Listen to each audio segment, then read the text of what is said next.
വിവാഹമോചനക്കേസ് കോടതിയിലായിരിക്കെ മറ്റൊരു റിലേഷൻ നിയമപരമാണോ? അതിന്റെ പേരിൽ മറ്റ് പ്രശ്നങ്ങളുണ്ടാകുമോ? പൊതുവെയുള്ള ചോദ്യമാണ്. ഇവിടെ മനസ്സിലാക്കേണ്ടത്, ഡിവോഴ്സ് പെൻഡിങ്ങിലായിരിക്കെ മറ്റൊരാളുമായുള്ള റിലേഷൻഷിപ്പ് ഒരു ക്രിമിനൽ കുറ്റമല്ല, നിയമപരമായി തടസ്സമുള്ളതല്ല. എന്നാൽ ഈ അവിഹിത ബന്ധം നിലവിലുള്ള വിവാഹമോചന നടപടികളെ സാരമായി ബാധിക്കും. പ്രത്യേകിച്ച് maintenance, child custody, divorce decree തുടങ്ങിയവയെല്ലാം. തൻ്റെ നിലവിലുള്ള ഭാര്യയോ ഭർത്താവോ അറിയില്ല എന്ന നിലയിൽ രഹസ്യമായി പുതിയ വ്യക്തിയെ വിവാഹം ചെയ്യുകയും അത് വിവാഹമോചനം പൂർണ്ണമാകുന്നതിന് മുമ്പ് എതിർകക്ഷി അറിയുന്നതിനിടയാകുകയും ചെയ്താൽ കോടതിയിൽ തെളിവ് സഹിതം ഹാജരാക്കുന്ന പക്ഷം 7 വർഷം ശിക്ഷ ലഭിക്കുന്ന കുറ്റമായി മാറും.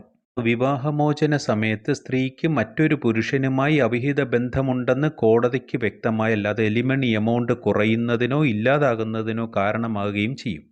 അലിമണി പോലെ മെയിൻ്റനൻസിലായാലും എക്സ്ട്രാ മാരിറ്റൽ അഫെയർ ഉണ്ടായി എന്നതിൻ്റെ പേരിൽ മെയിൻ്റനൻസ് എമൗണ്ട് തടയില്ല എങ്കിലും കോടതി എമൗണ്ട് നിശ്ചയിക്കുമ്പോൾ ഈ വിഷയവും പരിഗണിക്കുന്നതാണ്.